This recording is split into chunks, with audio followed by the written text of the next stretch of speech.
The rain pounded against the windows of Walmart as Michael Anderson counted his crumpled bills for the third time. $23.17.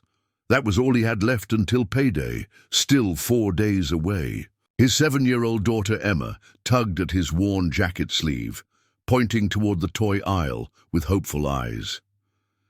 Before we jump back in, tell us where you're tuning in from. And if this story touches you, make sure you're subscribed, because tomorrow I've saved something extra special for you. Daddy, can we just look, please? Michael's heart sank.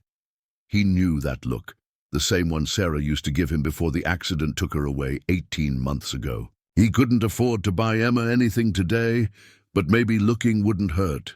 That's when he heard it, a child's heartbroken sobbing echoing through the store. Near the clearance section, a little girl in an oversized raincoat clutched a broken porcelain doll to her chest, tears streaming down her face as she stood alone. It was grandmother's, she whispered to no one in particular. It was all I had left of her. Michael looked down at the money in his hand, then at Emma, who was watching the crying girl with concern. In that moment, he made a decision that would change their lives forever, though he had no idea the little girl in the raincoat was Princess Isabella, and the broken doll was worth more than his entire year's salary. The morning had started like every other since Sarah's death. Michael's alarm buzzed at 4:30 a.m., giving him just enough time to shower, make Emma's lunch, and prepare breakfast before his shift at the construction site. The small apartment in Riverside Heights wasn't much. 2 bedrooms, a kitchenette, and walls that seemed to close in a little more each month when rent was due. But it was home. Emma stirred as he tried to slip out of her room after laying out her school clothes. "Daddy?" she mumbled, rubbing her eyes. "Is it morning already?" "Not yet, sweetheart. You've got another hour. Go back to sleep." "Will you be home for dinner tonight?" The question hit him like a punch to the gut. He'd been working overtime for 3 weeks straight, trying to catch up on bills and save something, anything, for Emma's upcoming birthday. "I'll try, Em. I promise I'll try." By the time Michael reached the construction site, the sun was just beginning to peek over the Milwaukee skyline. His foreman, Jake Patterson, was already there, clipboard in hand, frowning at something on his schedule. "Anderson! Good, you're here. Listen, we've got a problem." Michael's stomach tightened. Problems usually meant someone was getting sent home, and he couldn't afford to lose a single hour of work. The Riverside project got delayed. City inspector found some issues with the permits. "We're scaling back the crew for the next 2 weeks. Jake, please, I need this job. I need the hours." "Emma, I know, Mike, I know." Jake's expression softened. "That's why I'm keeping you on. But it's going to be reduced hours. 25. A week instead of 40, maybe some Saturday work if we get lucky. 25 hours. Michael did the math quickly in his head. That would barely cover rent, let alone groceries, utilities, and Emma's after-school program. He nodded anyway, grateful to still have a job at all. The day dragged on, each hour feeling heavier than the last. During his lunch break, Michael sat on a stack of lumber and opened his wallet. The photo of Sarah smiled back at him, taken just 2 months before the accident. She'd been so full of life, so full of plans. They were going to save up, buy a house with a real backyard for Emma. Sarah was going to finish her nursing degree. They had it all mapped out. Now, 18 months later, Michael could barely keep his head above water. The insurance money had gone to medical bills and the funeral. Sarah's student loans still needed to be paid. The garage where he used to work part-time weekends had closed down. Every month was a juggling act, deciding which bills could wait and which couldn't. His phone buzzed. Mrs. Chen from the after-school program. "Mr. Anderson, I'm sorry to call you at work, but Emma's running a slight fever. Nothing serious, but she should probably go home." Michael closed his eyes. Taking Emma home meant losing the rest of the day's pay. But what choice did he have? "I'll be there in 20 minutes. Jake didn't say anything when Michael explained, just nodded and marked it on his timesheet. Another 4 hours of pay gone just like that. Emma was sitting in the nurse's office at Jefferson Elementary, looking small and pale. Her teacher, Miss Rodriguez, knelt beside her, holding a compress to her forehead. "Daddy!" Emma's face lit up despite her obvious discomfort. "My tummy hurts." "No, sweetheart, let's get you home." As they walked to Michael's beat-up Toyota, Emma slipped her small hand into his. "I'm sorry, Daddy. I know you have to work." "Hey, none of that. You're more important than any job. Always remember that." Back at the apartment, Michael settled Emma on the couch with her favorite blanket and a cup of ginger ale. Her temperature was only 99.8, hardly a real fever, but enough to send her home according to school policy. He suspected it might be more anxiety than illness. Emma had been having trouble at school lately, ever since career day, when all the other kids talked about their families, complete families. "Daddy, why don't I have grandparents like Sophie?" Emma asked suddenly, her voice small. "She says her grandma takes her shopping and buys her pretty dresses." Michael sat beside her, pulling her close. "Well, Grandma and Grandpa Anderson live very far away in Florida. They're not able to travel much anymore." The truth was more complicated. His parents had never approved of Sarah, had cut ties when he married her at 19. They'd reached out after the accident, but the bridge felt too burned to rebuild, especially with everything else falling apart. "What about Mommy's parents? Your mom was raised by her grandmother, remember? And she passed away before you were born." Sarah had grown up in foster care, bouncing between homes. She'd always said Michael and Emma were the only real family she'd ever had. Emma nodded solemnly, then brightened. "Mrs. Patterson next door is like a grandma. She gives me cookies sometimes." "That's right. Family isn't always about blood, Em. It's about who cares for you." The afternoon passed quietly. Emma dozed on the couch while Michael did laundry and tried to stretch their meager groceries into a few more meals. Rice and beans again tonight, maybe with the last of the frozen vegetables. He'd skip lunch tomorrow to make sure Emma had enough. For breakfast, around 4 o'clock, Emma woke up feeling better, her fever gone. "Can we go to the park, Daddy?" Michael checked his watch. The park was free, and Emma needed fresh air. "Sure, sweetheart, but just for a little while." Riverside Park was mostly empty on the grey October afternoon. Emma ran straight for the swings, while Michael sat on a nearby bench, watching her soar back and forth, her laughter carrying on the wind. For a moment, just a moment, everything felt normal. "Higher, Daddy, push me higher," he obliged, remembering how Sarah used to say Emma was part bird, always wanting to fly. They'd talked about taking her to Disney World someday, letting her ride. All the flying rides, another dream deferred indefinitely. "Daddy, look!" Emma pointed across the playground. "That girl is all alone. She looks sad." Michael followed her gaze. A girl about Emma's age sat on a bench near the sandbox, clutching something to her chest. She wore an expensive-looking raincoat that seemed too big for her small frame, and her shoes, definitely not from any store Michael could afford, were muddy from the wet grass. "Maybe she's waiting for someone," Michael suggested. "Can I go talk to her? Maybe she wants to play." That was Emma, always looking out for others, even when her own world was falling apart. "Go ahead, but don't go anywhere else." Michael watched as Emma approached the girl cautiously. They exchanged a few words, and Emma pointed toward the swings. The girl shook her head, clutching whatever she was holding tighter. Even from across the playground, Michael could see she'd been crying. Emma ran back over. "Daddy, she's really sad. She says her doll is broken and she can't fix it. Can we help? I don't know if—" "Please, she doesn't have anyone with her. She said her guardian? Is that like a parent? She said her guardian is in a meeting nearby and told her to wait here." Michael frowned. What kind of guardian left a young child alone in a park? He stood up, suddenly concerned. "Let's go see." As they approached, the girl looked up with startled green eyes. She was a beautiful child, with dark hair pulled back in an intricate braid and delicate features that seemed almost otherworldly.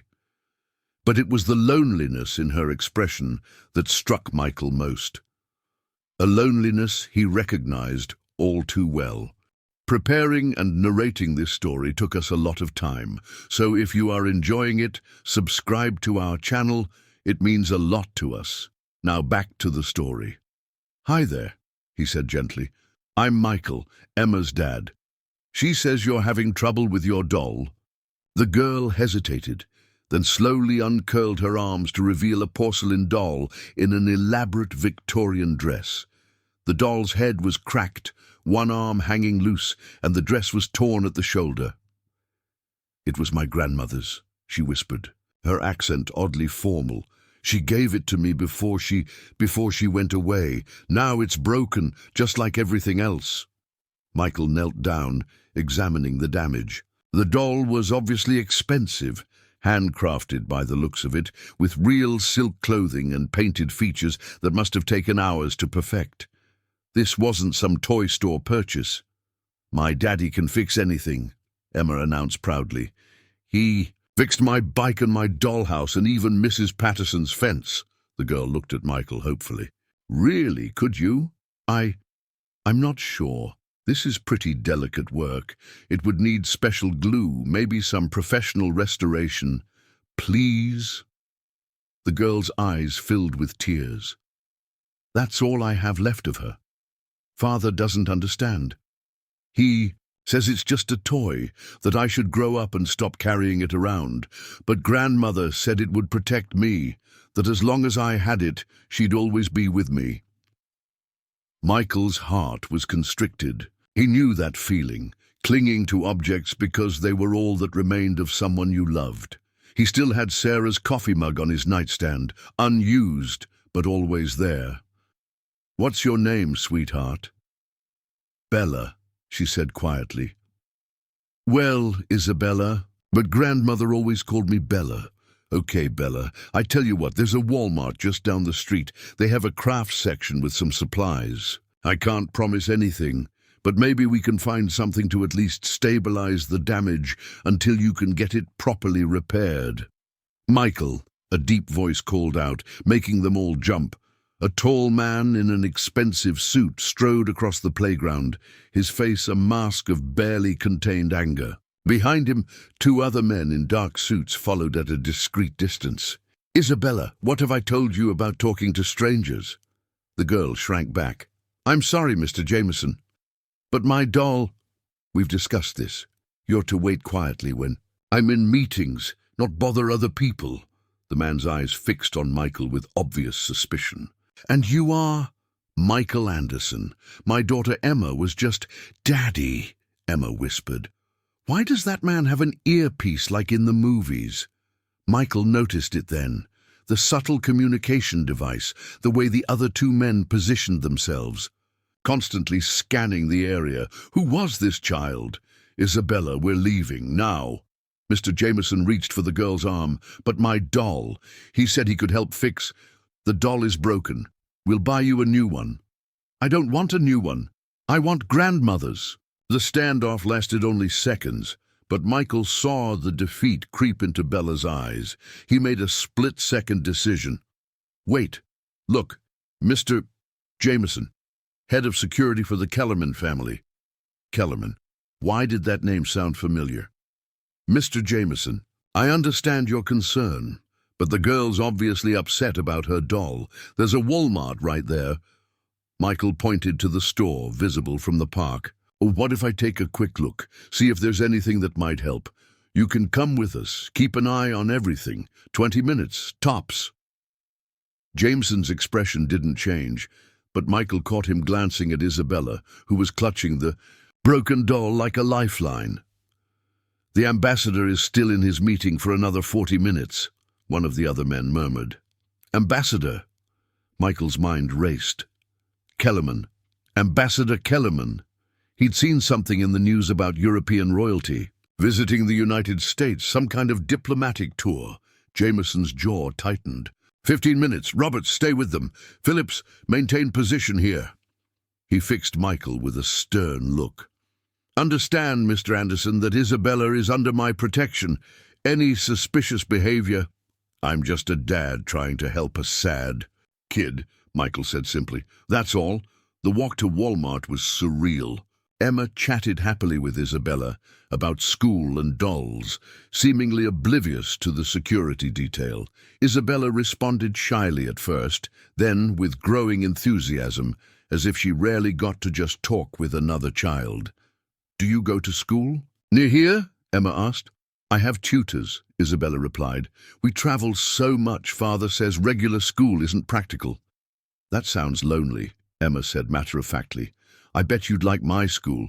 We have art class on Wednesdays and Mrs. Rodriguez lets us paint whatever we want.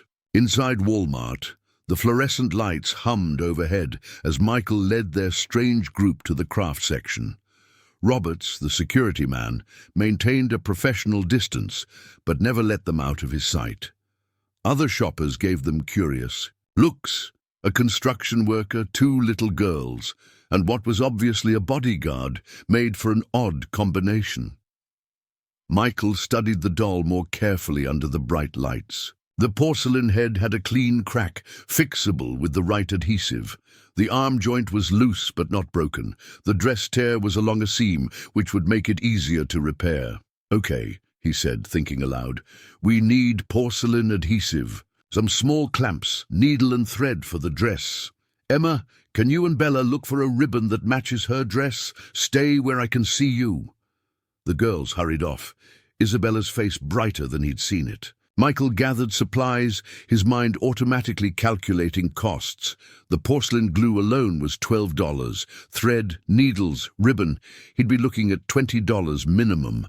Money he didn't have to spare. But then Emma laughed at something, Isabella said, and he saw his daughter's face light up in a way it hadn't for months. Isabella was showing Emma the doll's tiny shoes, explaining how they were made by hand in Paris. Two lonely girls, finding comfort in each other's company. Michael picked up the supplies. At the checkout, he counted his bills carefully. $23.17. The total came to $19.84. That left him with $3.33 until payday. $3.33 to last 4 days. Is that your granddaughter? The cashier asked, nodding toward Isabella. She's beautiful. No, just helping out a friend. Back in the parking lot, Michael spread his jacket on the hood of his car as a makeshift work surface. The afternoon light was fading, but the parking lot lights were starting to come on. First things first, he said, carefully applying glue to the porcelain crack. This needs to set for a few minutes. Emma, hold this clamp gently, just like I showed you when we fixed your music box. Isabella watched with rapt attention as Michael worked. His hands, rough from construction work, moved with surprising delicacy as he aligned the broken pieces. You're very good at this, Isabella said softly. My wife used to collect antiques, Michael replied, not looking up from his work. I learned to fix things because we couldn't always afford professional repairs. Used to? Emma answered before he could. Mommy's in heaven now, but Daddy says she's still watching over us. Isabella nodded solemnly. My grandmother's in heaven too. Mother says that's just a story for children, but I think it's real. I think they watch over us. Michael's hands stilled for a moment.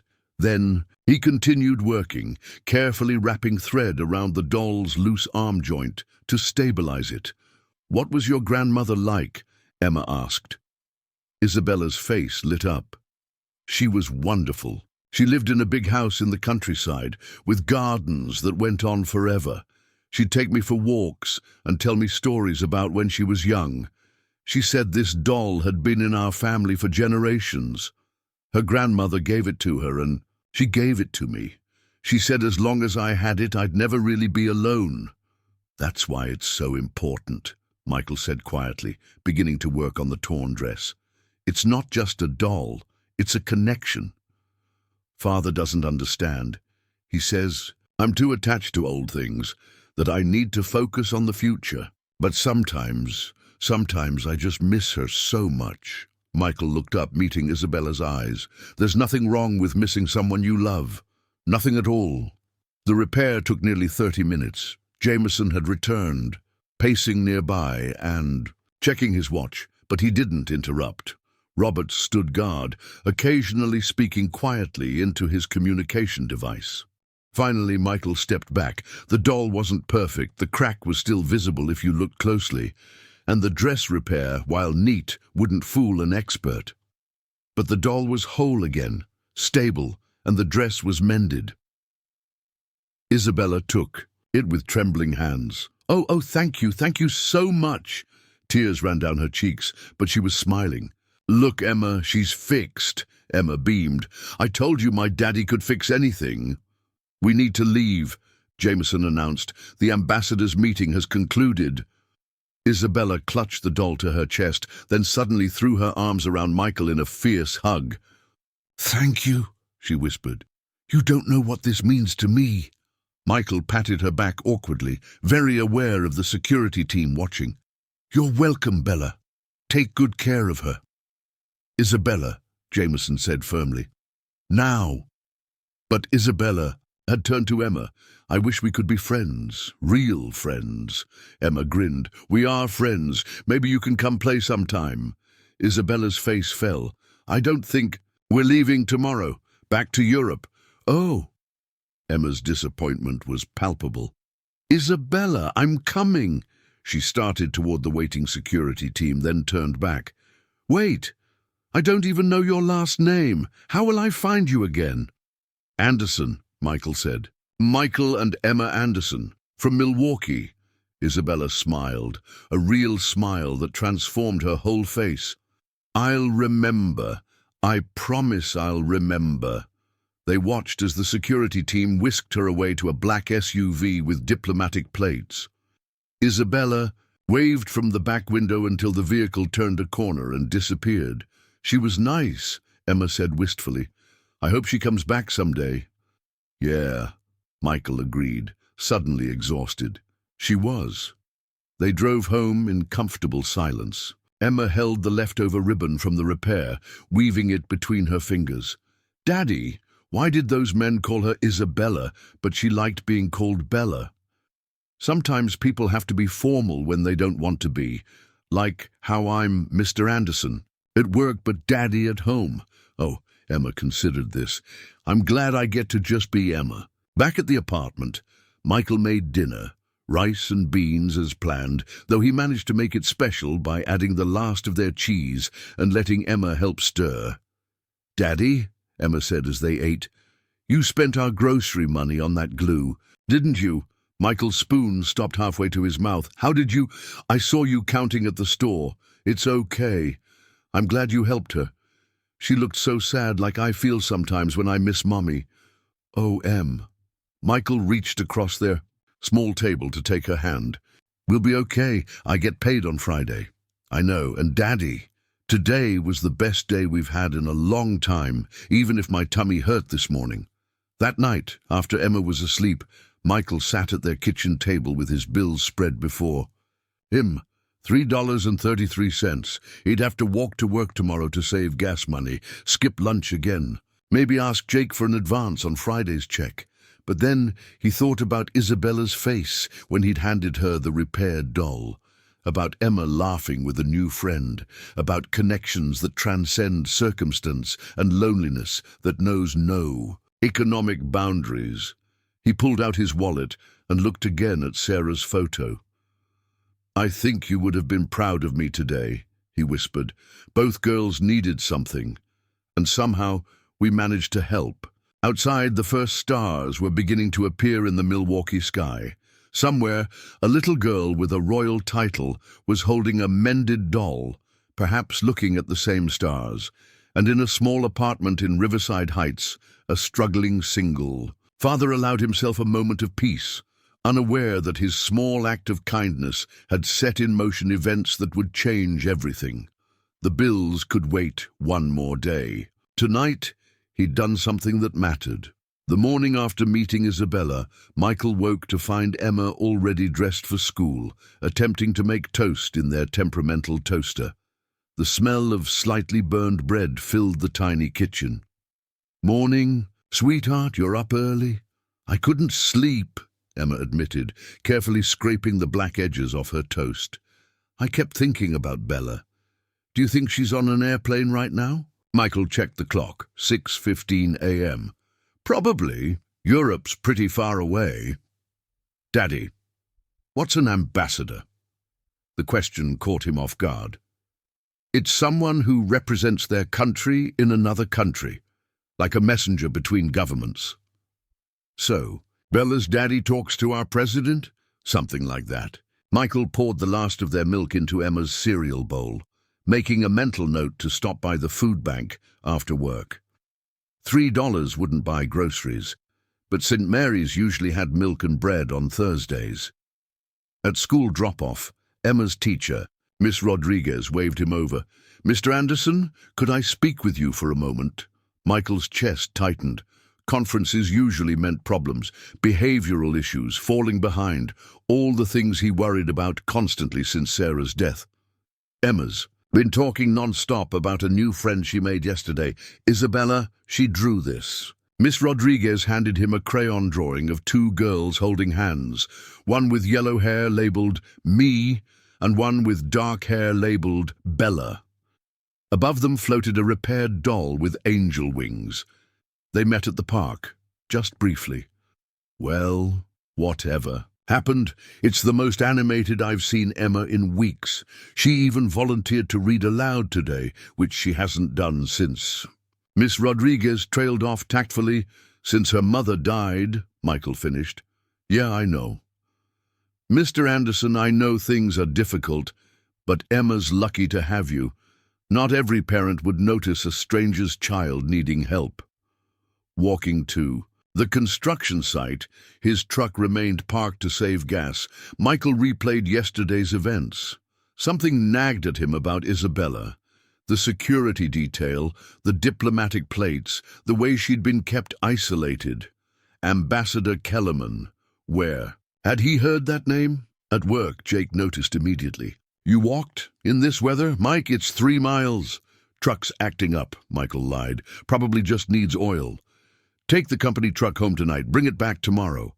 "Jake, I couldn't. It's not charity. I need you here on time tomorrow. We've got a foundation pour at 7 sharp.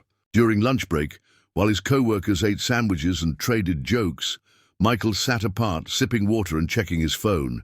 He had 1 bar of signal, enough to do a quick search.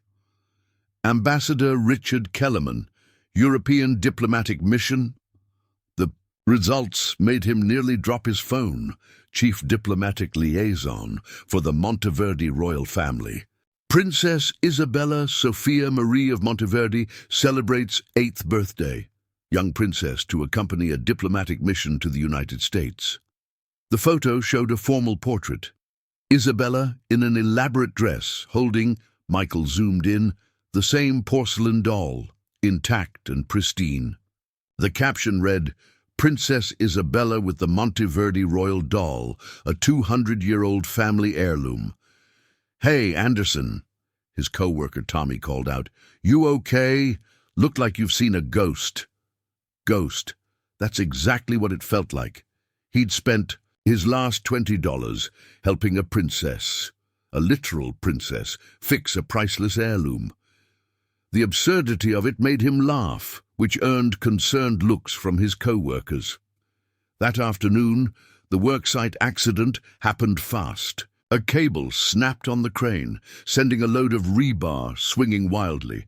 Michael saw it heading toward the new guy, Peter, who stood frozen in its path. "Move!" Michael shoved Peter aside, feeling the rush of air as the steel bundle whistled past. They hit the ground hard, Michael's shoulder taking the brunt of the impact. "Jesus, Mike," Jake ran over. "You okay?" Michael sat up, rotating his shoulder. "It hurt, but nothing felt broken." "Yeah, I'm good." "You saved my life," Peter stammered, pale and shaking. "I didn't even see it coming." "Take the rest of the day," Jake ordered. "Both of you. And Mike, that was incredible, quick thinking." I just reacted. Well, your reaction saved a man's life. Go home. Rest that shoulder. Full pay for the day. Michael wanted to argue. He needed every hour, but his shoulder throbbed, and Jake's expression brooked no argument. At Emma's school, he arrived early for pickup. The playground was full of children, their laughter carrying across the yard. He spotted Emma on the monkey bars, determination etched on her small face as she swung from bar to bar. "Daddy!" She dropped from the bars and ran to him. "You're early! Did you see? I made it all the way across. Bella would be so impressed. She said she's never played on monkey bars because—" Emma's face fell. "Oh, she's gone now, isn't she? Yeah, sweetheart, she's probably back in Europe by now. I wish I could write to her. Do princesses get mail?" Michael blinked. He hadn't told Emma about Isabella's title. "What makes you think she's a princess?" "The way she talked. And her shoes were really fancy, and she said her grandmother lived in a palace." Emma shrugged. It was obvious. Sometimes his daughter's perceptiveness amazed him. "I suppose princesses do get mail, but we don't know her address. Maybe she'll remember us. She promised she would." That evening, after a dinner of pasta with butter, the food bank had been closed when they arrived, someone knocked on their door. Michael opened it to find Mrs. Patterson from next door holding a covered dish. "I made too much lasagna," she announced, bustling inside. "Thought you two might help me out." Michael knew she hadn't made too much. Mrs. Patterson lived alone and cooked precisely, but pride warred with gratitude as the smell of real food filled their apartment. "Emma tells me you helped a little girl yesterday," Mrs. Patterson said as they ate. "Spent your last dollar doing it." "Emma talks too much," Michael said gently, but his daughter just grinned. "Daddy's a hero. He saved Peter today, too. Pushed him out of the way of falling metal. That right?" Mrs. Patterson studied him. "You know, my nephew works at the Kellerman Foundation. They're always looking for good people." "Kellerman?" Michael's fork paused midway to his mouth. "Big philanthropy outfit. Connected to some European royalty, I think. They do education initiatives, children's programs. My nephew says they pay. Well, good benefits too." After Mrs. Patterson left, refusing to take her dish back, insisting she needed the space in her refrigerator, Michael tucked Emma into bed. "Daddy, do you think we'll ever see Bella again?" "I don't know, sweetheart. The world's a big place, but sometimes it's small too. Like how Mrs. Patterson's nephew works for people with the same name. Kellerman, like Mr. Jameson said. That's just a coincidence, Em. Maybe, or maybe it's like what Mommy used to say, everything happens for a reason." Michael kissed her forehead. "When did you get so wise?" "Tuesday, I think," Emma said seriously, then giggled at his surprised expression. Later, alone in the kitchen, Michael opened his laptop, an ancient machine held together with duct tape and prayer. He typed Kellerman Foundation Milwaukee into the search bar. The website loaded slowly, photos of smiling children, educational programs, community initiatives. And there, on the board of directors page, Ambassador Richard Kellerman, co-chairman. Michael clicked on the careers section, more out of curiosity than hope. Construction project manager, experience required. Community outreach coordinator, bachelor's degree required.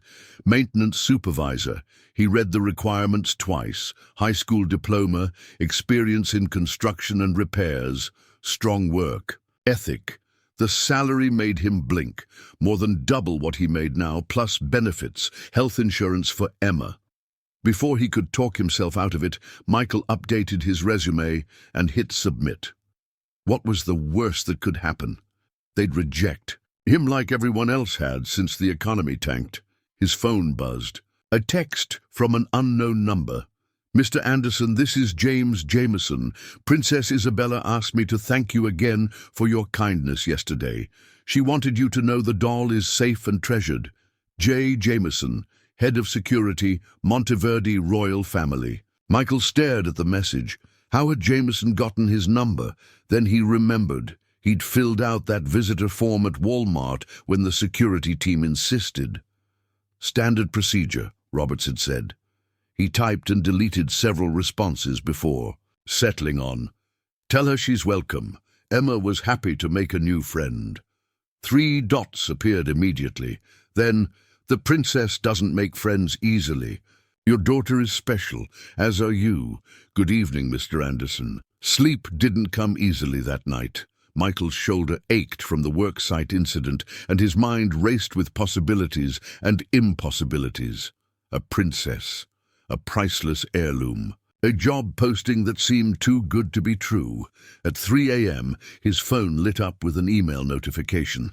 The Kellerman Foundation had received his application. They'd like to schedule an interview tomorrow at 2 p.m. Tomorrow. Friday, payday. Michael sat up in the dark, calculating. He'd need gas to get there, the last of his $3. He'd have to leave work early, losing hours. His one good shirt needed ironing. His dress shoes had a hole in the sole. But Emma needed health insurance, needed stability, needed a father who wasn't constantly choosing between groceries and gas. He emailed back, "Thank you for the opportunity. I'll be there." Morning came too soon. Emma noticed his nervousness immediately. "Why are you wearing your church clothes?" "I have a meeting this afternoon, a job interview." "A new job? But you like building things." "I do. But this job, it might be better for us. Better hours, so I'd be home for dinner more. Better pay, so we wouldn't have to worry so much." Emma considered this. "Would you be happy?" The question stopped him cold. When had his 7-year-old become so insightful? "I'm happy when you're taken care of." "That's not what I asked." Michael knelt beside her. "You know what makes me happy. You, being your dad. Everything else, work, money, all of it, it's just about making sure you have what you need." "I have what I need," Emma said simply. "I have you." At the construction site, Michael told Jake about the interview. Instead of being angry, his foreman clapped him on the back. "About time. You're too smart for this work, Mike. Been saying so. For months. It's just an interview. Probably won't go anywhere. Stop that. Sarah wouldn't want you settling. She'd want you reaching for more." The mention of Sarah caught him off guard. Jake rarely brought her up, respecting Michael's grief. "Take the company truck. Hell, take the afternoon off. And Mike, wear this." Jake pulled off his own watch, a decent Seiko that looked professional. "Can't show up with that digital thing you wear." "Jake, I can't loan. You can give it back when you get the job." The Kellerman Foundation building stood in the better part of downtown Milwaukee, all glass and steel and understated elegance. Michael parked the construction truck between a BMW and a Mercedes, feeling conspicuously out of place. The lobby was bright and airy, filled with plants and comfortable seating. A receptionist, young, professionally dressed, smiled at him. "Mr. Anderson, they're expecting you. 12th floor, ask for Mr. Davidson." The elevator ride seemed endless. Michael straightened his tie, borrowed from Jake, and tried to calm his nerves. The doors opened onto a reception area that screamed money and taste. Original artwork on the walls, fresh flowers on every surface. "Mr. Anderson?" A man in his 50s approached, hand extended. "Robert Davidson, Director of Operations. Thank you for coming." The handshake was firm, friendly. Davidson led him to a conference room with floor-to-ceiling windows overlooking the city. Water, coffee, water would be great. Michael's throat felt like sandpaper. Davidson settled across from him, opening a folder. "Your application came highly recommended." "It did?" Michael couldn't hide his surprise. "I mean, thank you, but I only submitted it last night." "Yes, well, we received a rather interesting call this morning. But let's start with you.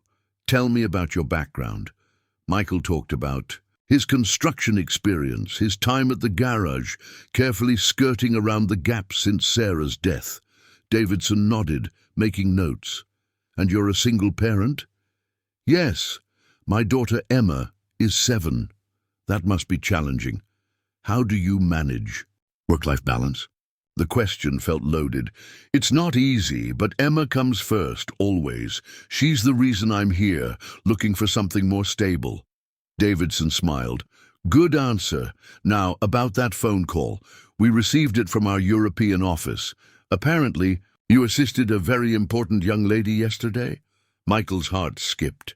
Princess Isabella. I didn't know who she was at the time. Tell me what happened. Michael recounted the story, the broken doll, the repair, spending his last money on supplies. Davidson listened intently. And you did this without knowing her identity? Without expecting anything in return? She was just a sad little girl missing her grandmother. My daughter saw that and wanted to help. What else could I do? Davidson closed the folder. Mr. Anderson, I'm going to be frank. Your technical qualifications are solid, but not exceptional. However, character matters more than credentials in our organization. The fact that you helped a child in distress, at personal cost, without knowing. She was royalty. That tells me everything I need to know. Sir, the position is yours if you want it. There's a catch, though. Michael's hope deflated. There was always a catch.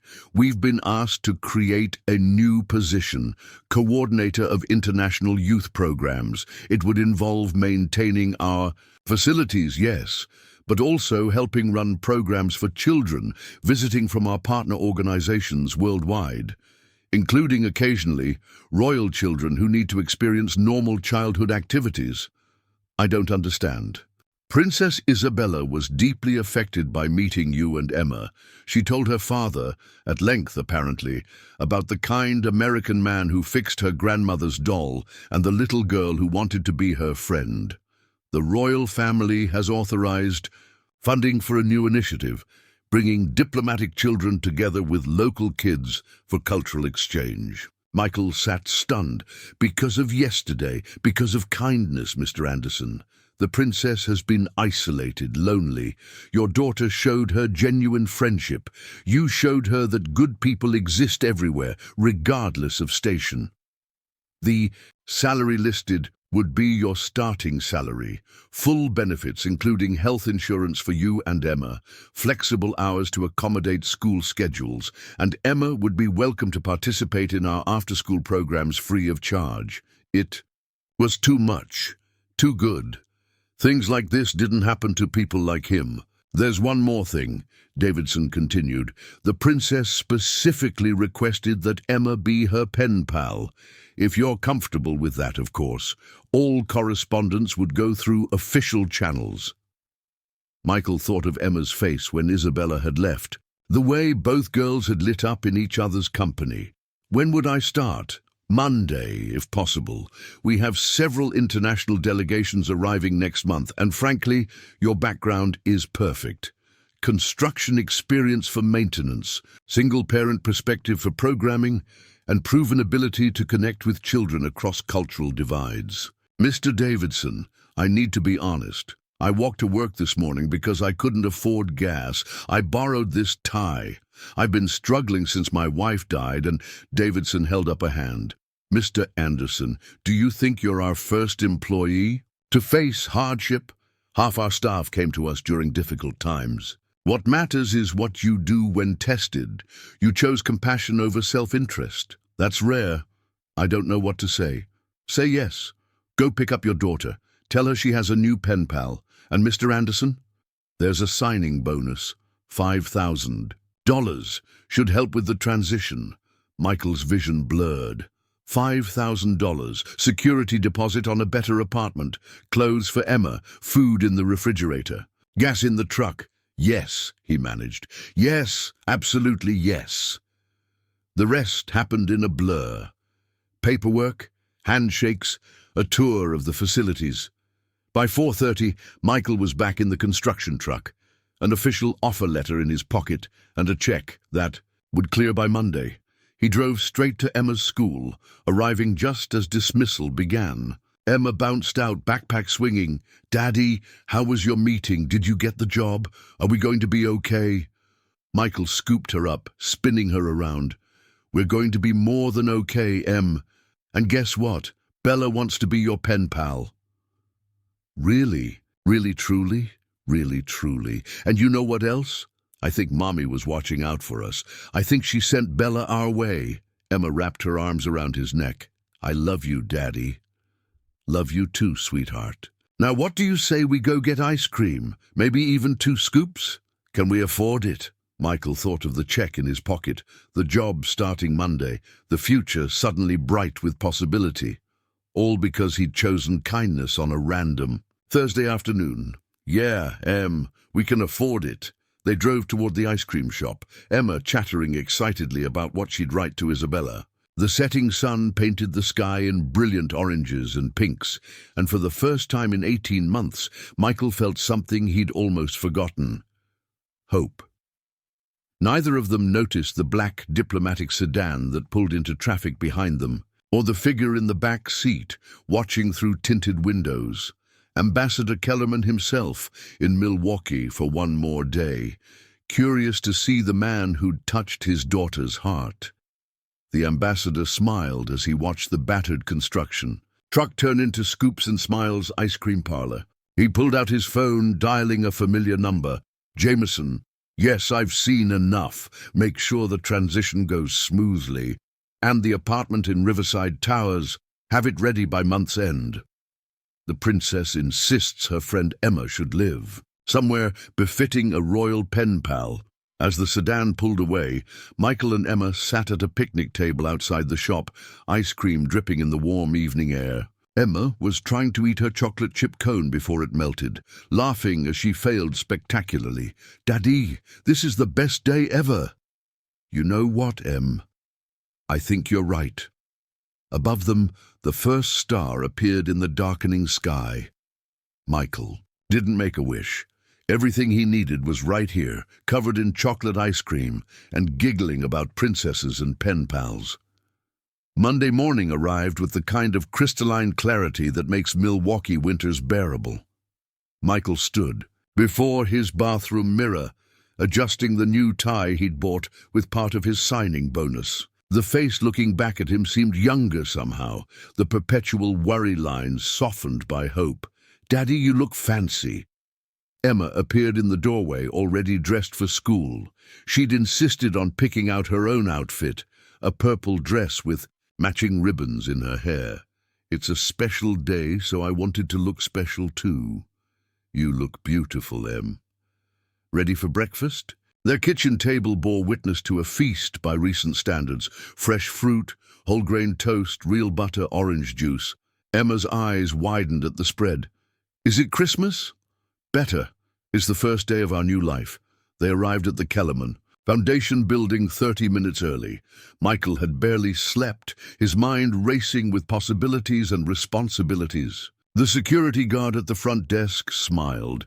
Mr. Anderson, welcome to the team. Mr. Davidson asked me to give you this. He handed over a security badge with Michael's photo. They must have pulled it from his application. Executive elevators on your left.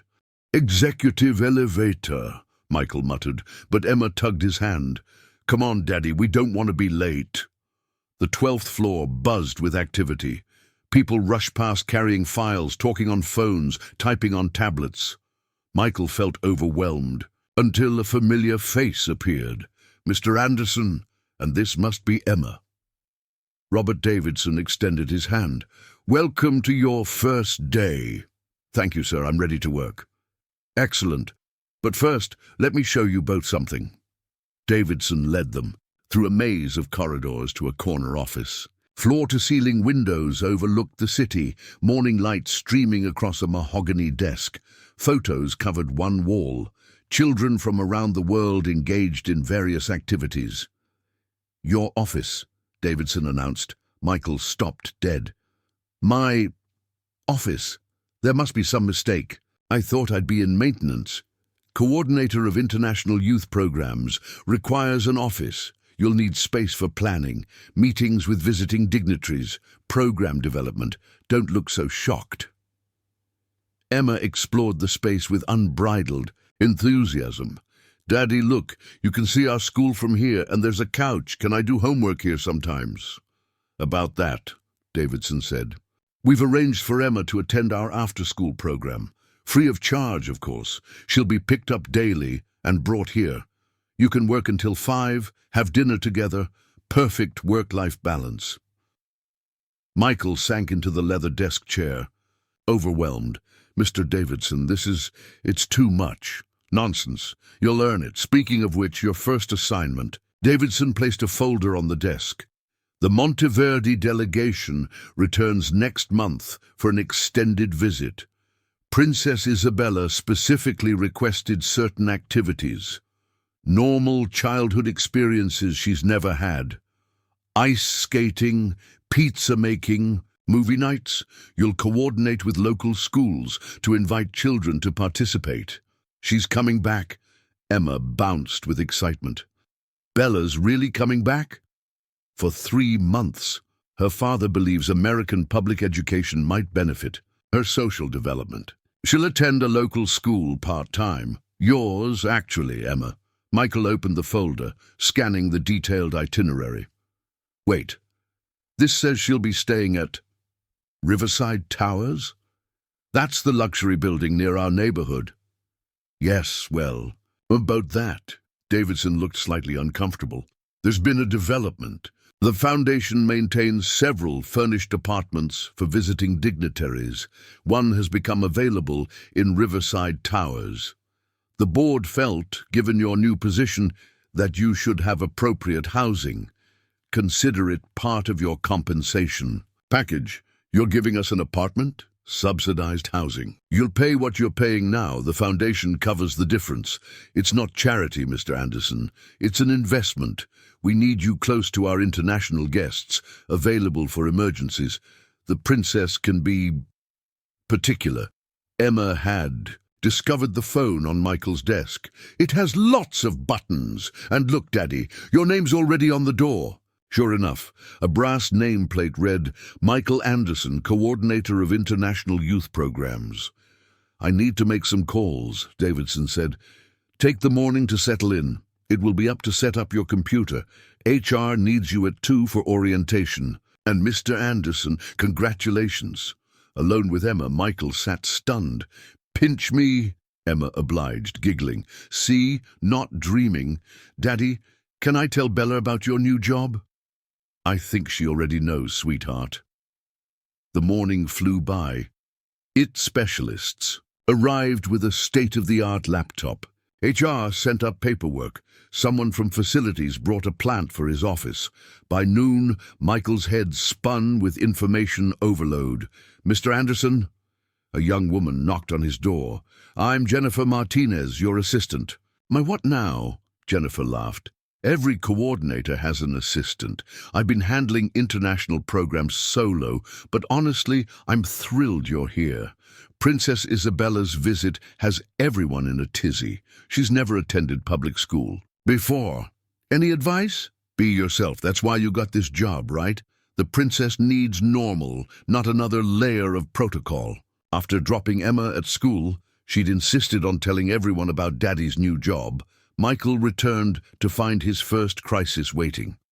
3 emails marked urgent, all regarding Isabella's school placement. The State Department wants her. In private school, Jennifer explained. The Monteverdi officials prefer homeschooling. The princess herself insists on public school because, and I quote, that's where Emma goes. Michael read through the email chain, noting the increasingly frustrated tone. He picked up his phone.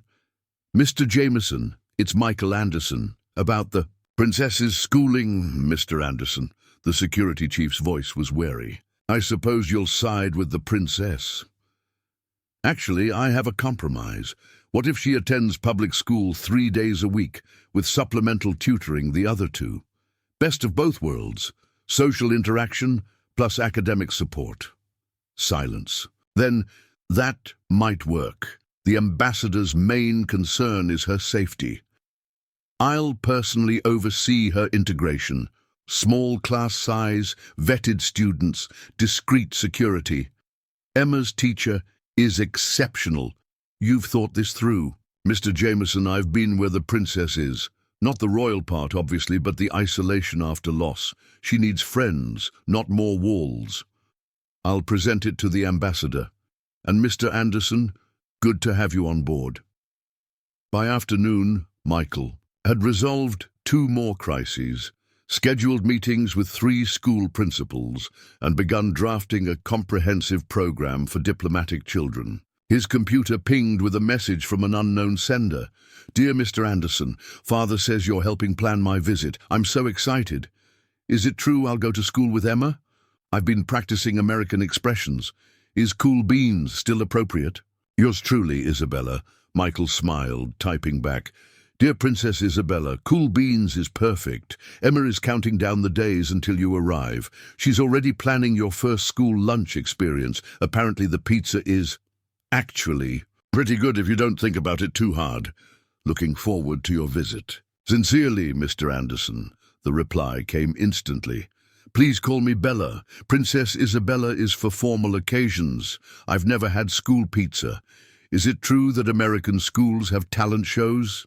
They exchanged several more messages before Michael realized he was having an actual conversation with European royalty about cafeteria food and dodgeball. "Daddy!"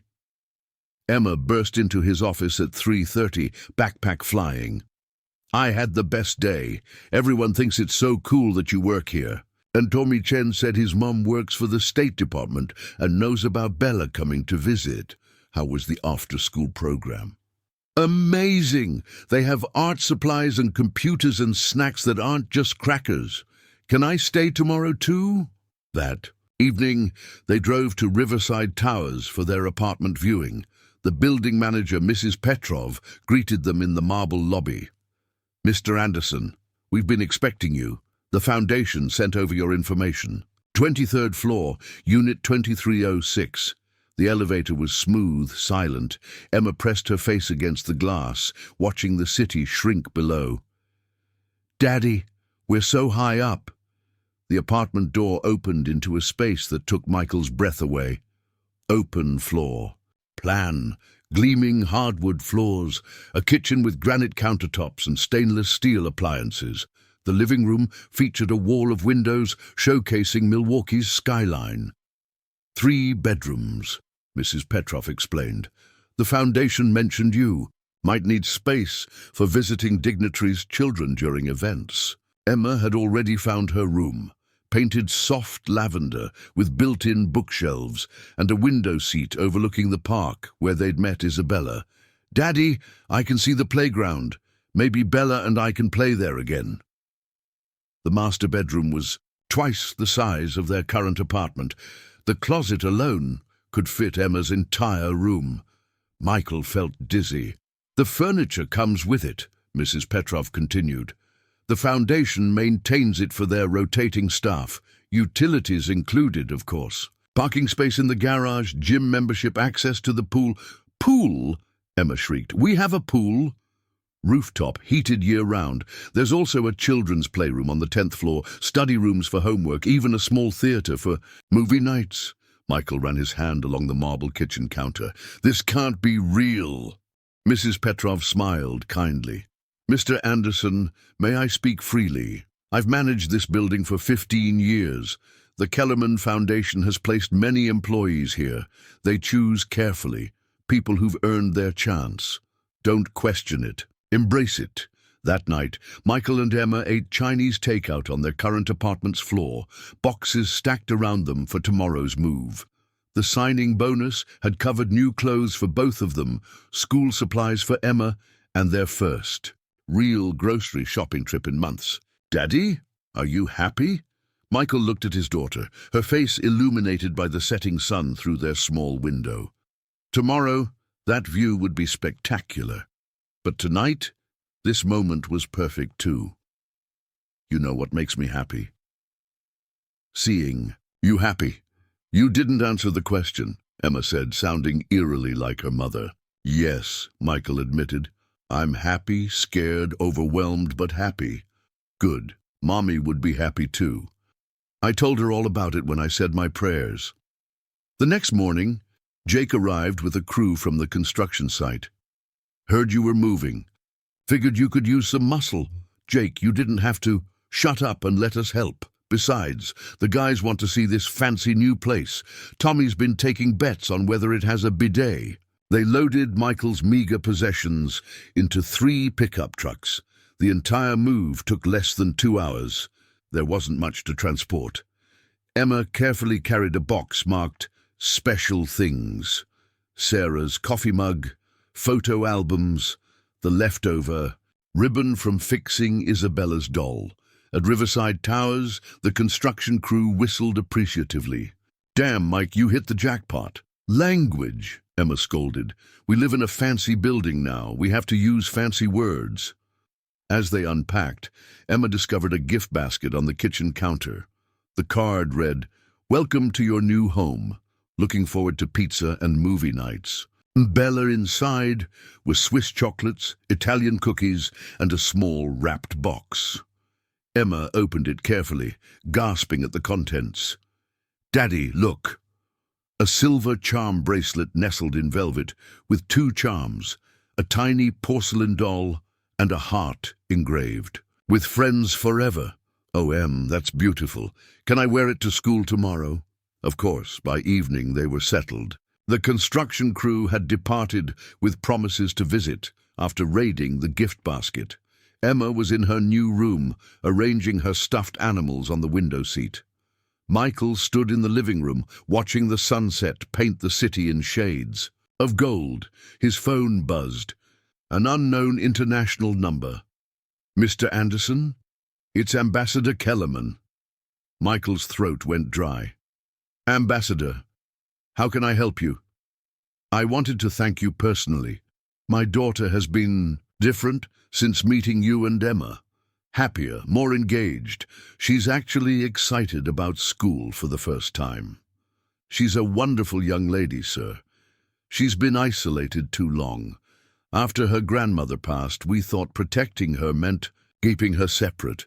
We were wrong. You showed us that in 20 minutes at Walmart. I just fixed a doll, sir." "No, Mr. Anderson, you saw a child, not a title. That's rarer than you might think in our world. I look forward to meeting you next month." "Likewise, Ambassador." After hanging up, Michael found Emma in her room, already in pajamas, writing at her new desk. "What are you working on?" "My first letter to Bella. Want to hear it?" "Absolutely." "Dear Bella, my daddy and I moved to a big apartment today. You can see the park from my window. I'm practicing being a good friend for when you come back. Today, I shared my cookie with Marcus at lunch because he forgot his. Daddy says kindness matters most. I can't wait to show you my school. Love, Emma." Michael's eyes misted. "That's perfect, sweetheart. Should I tell her about Daddy's new job? She already knows. Should I tell her you smile more now?" The observation caught him off guard. "Do I?" "Lots more. Like when Mommy was here."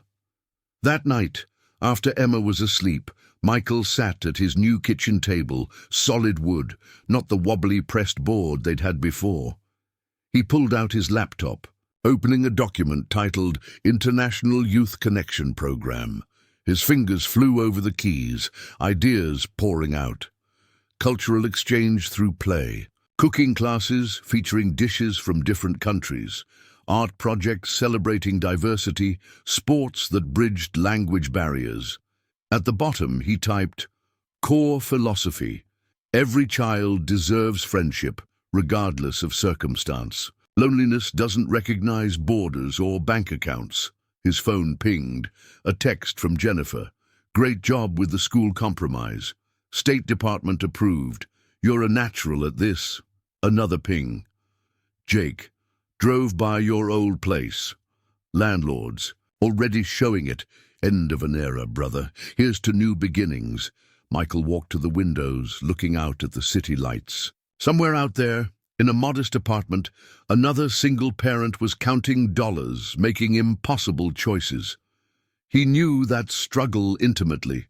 Tomorrow, he'd talk to Davidson about expanding their community outreach. Maybe they could offer scholarships, not just to international children, but to local kids who needed chances too. Create bridges between worlds. His reflection in the window showed a man transforming. Same face, same calloused hands, but something fundamental had shifted, purpose replacing mere survival. Emma appeared beside him, rubbing sleepy eyes. Couldn't sleep, too excited. He lifted her up, and they stood together watching the lights. "See that bright star?" Michael pointed. "Mom and I used to call that our wishing star." "What did you wish for?"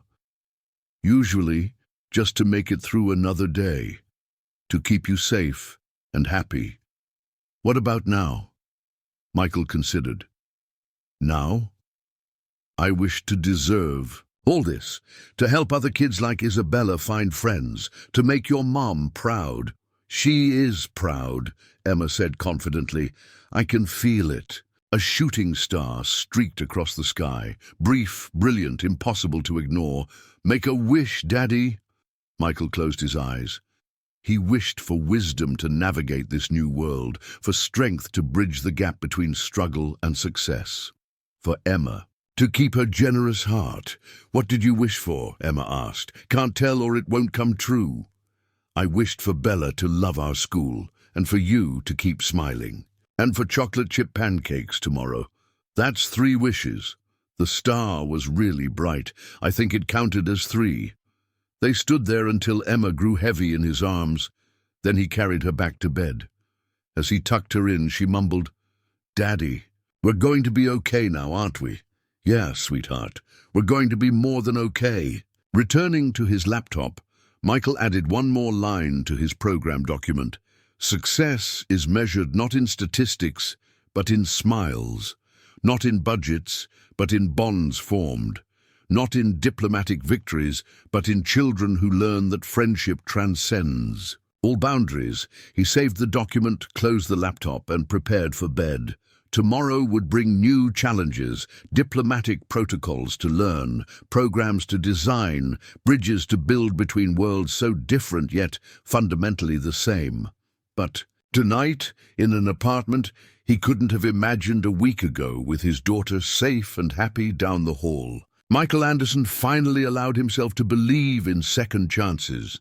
The city sprawled below, full of stories like his, people struggling, surviving, sometimes finding unexpected grace. He'd been given a gift, not just of financial security, but of purpose. The broken doll had been just the beginning. As sleep finally claimed him, Michael's last thought was of Sarah. She'd always said everything happened for a reason. Maybe heartbreak prepared you for happiness. Maybe loss taught you to recognize love in all its forms. Maybe a struggling single. Dad fixing a broken toy for a crying girl wasn't a chance at all. Maybe it was exactly where he was meant to be. 3 weeks into his new position, Michael stood in the conference room, facing a video screen displaying the stern faces of Monteverdi's Royal Council. Isabella's anticipated visit had hit its first major snag. "Mr. Anderson," Duchess Margareta von Habsburg spoke first, her accent crisp. "We have concerns about the safety protocols for Princess Isabella's public school attendance. Your Excellency, I've coordinated with local law enforcement, the school district, and Mr. Jameson's security team. We've implemented—" "That's precisely the issue," interrupted Count Frederick Austerlitz. "The princess has never attended school with common children. The risk of disease exposure alone—" "With respect, Count Austerlitz, I've consulted with Dr. Sarah Winters from Milwaukee Children's Hospital. All students at Jefferson Elementary are required to have current vaccinations. The princess's immune system. You presume to lecture us about the princess's health?" The Count's eyebrows rose dangerously. Michael took a breath. Behind him, Jennifer frantically typed notes. Through the glass door, he could see Emma in his office, doing homework. "No, sir, I'm simply relaying medical expertise, but may I speak frankly?" Ambassador Kellerman, silent until now, leaned forward. "Please do." "Your Excellency, my daughter lost her mother 18 months ago. She understands loss, loneliness, and grief. When she met Princess Isabella, she didn't see a title. She saw another little girl who missed her grandmother. That connection, That's what the princess needs. Not another layer of protection, but genuine friendship. The council members exchanged glances. Duchess Margareta's expression softened slightly. "You speak from experience, Mr. Anderson." "I do. After my wife died, everyone tried to protect Emma. They meant well, but isolation made things worse. Kids need other kids. They need to be normal, especially when their lives are anything but." A younger woman Michael hadn't noticed before leaned into frame. "I'm Dr. Elizabeth Moreau, the princess's personal physician. Mr. Anderson, what specific health protocols have you established?" Michael clicked to his prepared presentation. Sanitizing stations in every classroom, HEPA air filters installed. Last week, a dedicated nurse for the International Student Wing, small class sizes, no more than 15 students, and all participating families have undergone background checks. "Background checks?" Count Austerlitz scoffed. "For elementary school children?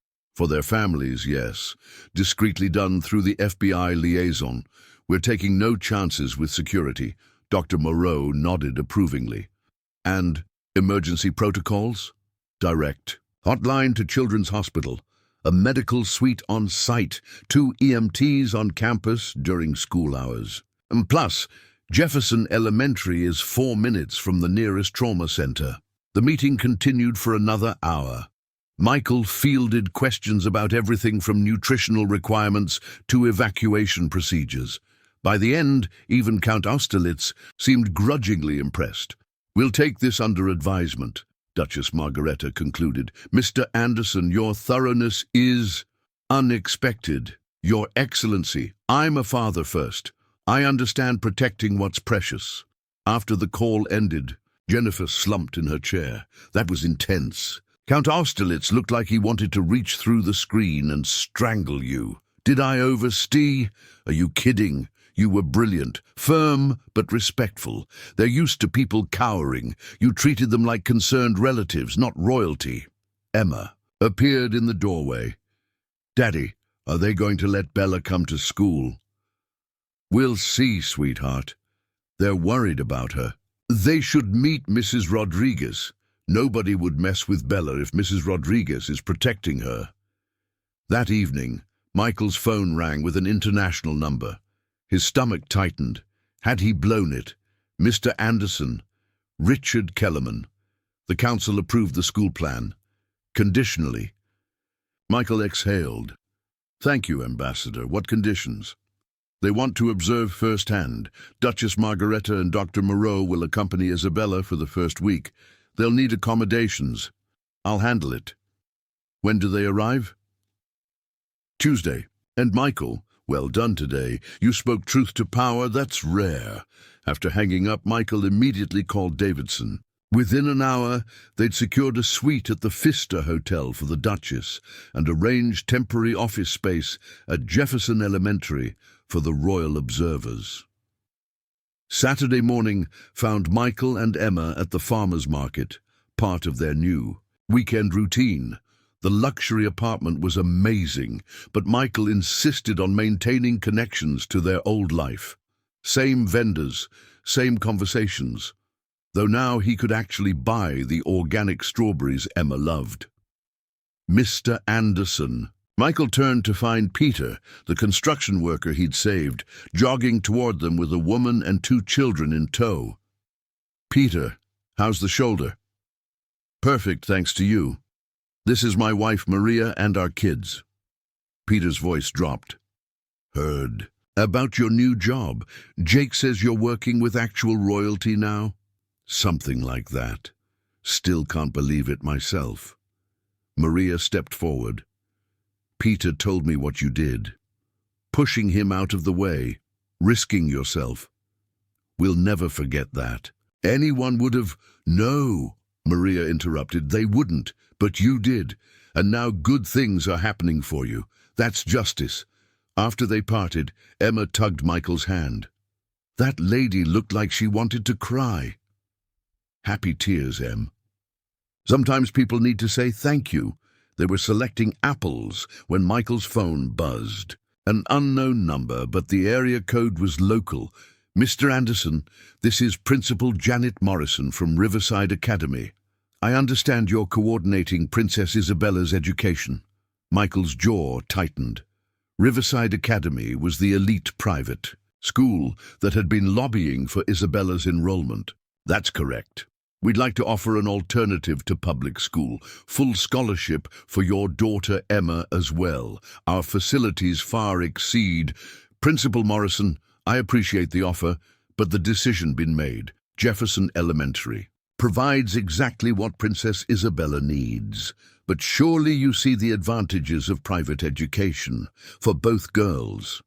What I see is a transparent attempt to use my daughter as leverage. Good day. He hung up, hands shaking slightly. Emma looked up at him. What's wrong, Daddy? Nothing, sweetheart. Just people forgetting what matters. Monday brought a crisis Michael hadn't anticipated. The international news had leaked Isabella's school plans, and suddenly Jefferson Elementary was surrounded by reporters. Principal Martinez called him at 6 a.m. Michael, we've got a situation. Media everywhere. Parents are concerned. On my way. He arrived to find chaos. News vans lined the street. Photographers clustered at the gates. Parents who usually dropped kids off without a thought now hesitated, eyeing the cameras warily. Mr. Anderson, a reporter shoved a microphone at him. Is it true Princess Isabella will attend school with regular children? Aren't you concerned? About security. Michael ignored them, pushing through to find Principal Martinez and Mrs. Rodriguez inside. This is a disaster, Martinez said. Half our parents are threatening to pull their kids out. The other half want to volunteer as room mothers. I've got the superintendent on line 2 and the mayor on line 3. Let me handle it. Michael stepped outside, facing the media scrum. Jennifer appeared beside him with a hastily prepared statement, but he waved it off. Ladies and gentlemen, I'm Michael Anderson, coordinator for the Kellerman Foundation. Let me be clear. Princess Isabella is 8 years old. She's a child who wants to go to school, make friends, and experience normal childhood activities. The safety of all students at Jefferson Elementary remains our top priority. But why public school? Someone shouted. Surely private school would be more appropriate, Michael thought of Emma's words. Because that's where real life happens. Princess Isabella specifically requested to attend school with her friend Emma, my daughter. She wants authenticity, not another gilded cage. What about the other parents' concerns? Valid and heard. We're hosting a parent meeting tonight. Full transparency about security measures. Any family uncomfortable with the situation is free to transfer. No questions asked. But I believe in this community. I believe in these kids, and I believe a princess learning alongside a plumber's son sends a powerful message about equality and friendship. The questions continued, but Michael had shifted the narrative. By evening news, the story wasn't about security risks, but about a royal child seeking genuine friendship and a school community opening its arms. The parent meeting that night was standing room only. Michael stood before skeptical faces. Emma, beside him at her insistence. I know you have concerns, he began, so let me address them directly. Security. There will be discreet protection, but no armed guards in classrooms. Health. Enhanced cleaning protocols and air filtration, benefiting all students. Media. Strict no photography policy on school grounds. A father raised his hand. What's in it for our kids? Emma stepped forward before Michael could answer. A friend. Bella's really nice. She's just lonely.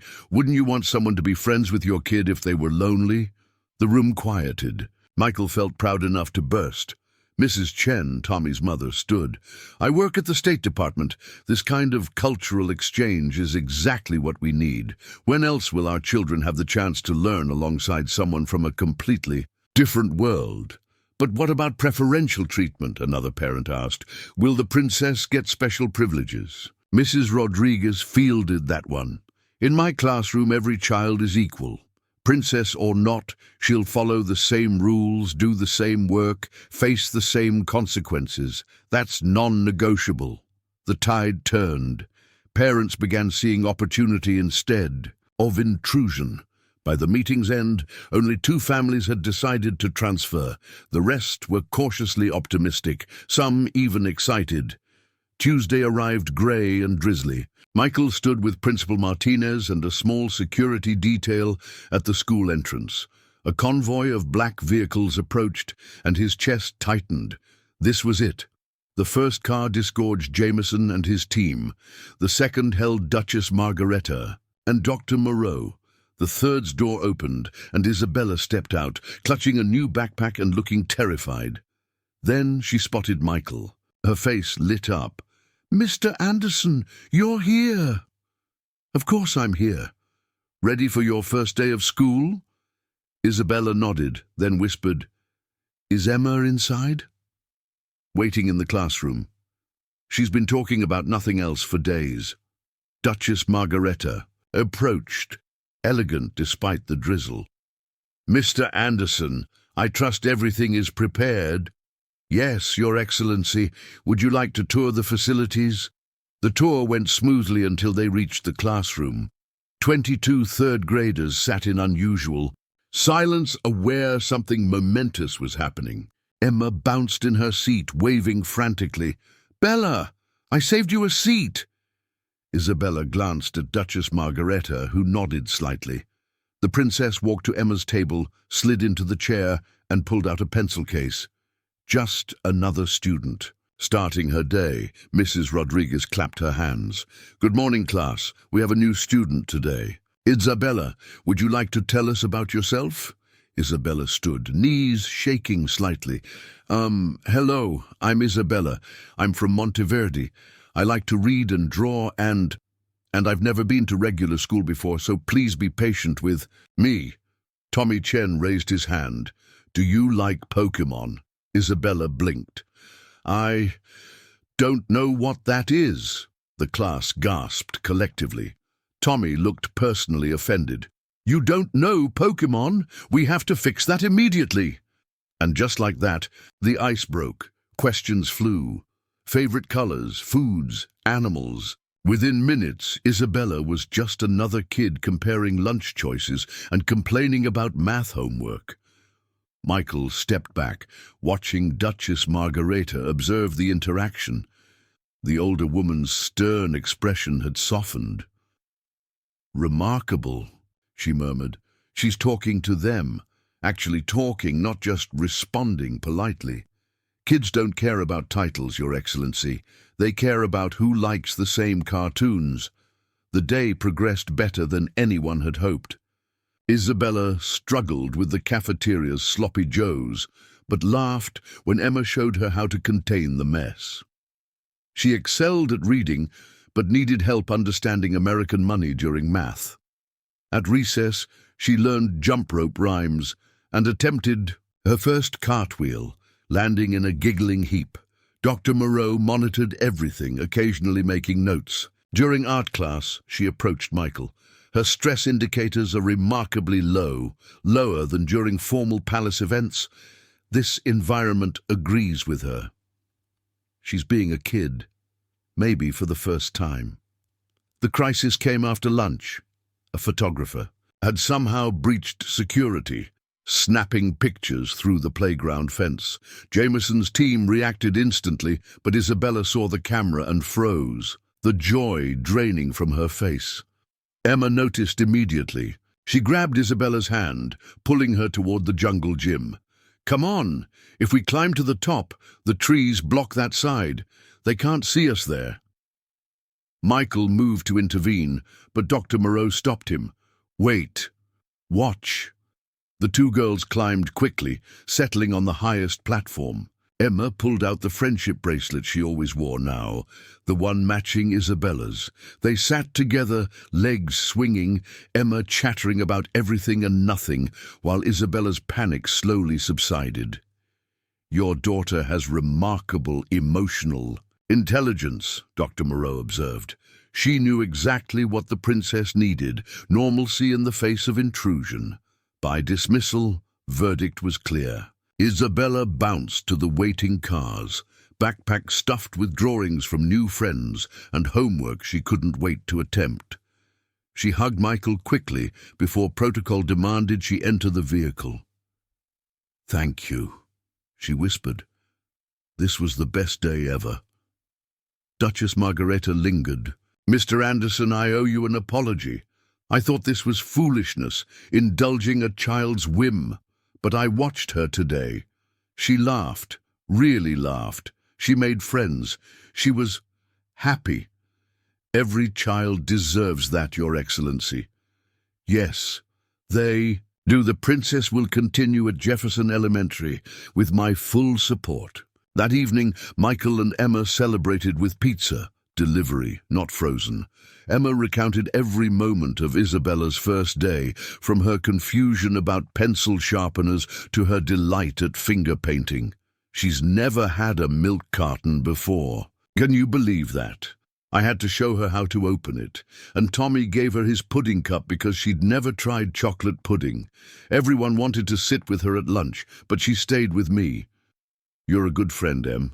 She needs us." "Daddy, not because she's a princess, because she's just Bella." Michael's phone chirped with an email. "Ambassador Kellerman, the Duchess reports today exceeded all expectations. Isabella called me tonight.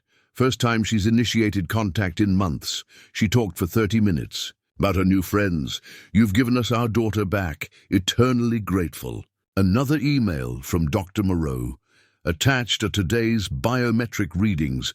Cortisol levels dropped 40% during peer interactions. Heart rate variability improved significantly during art class.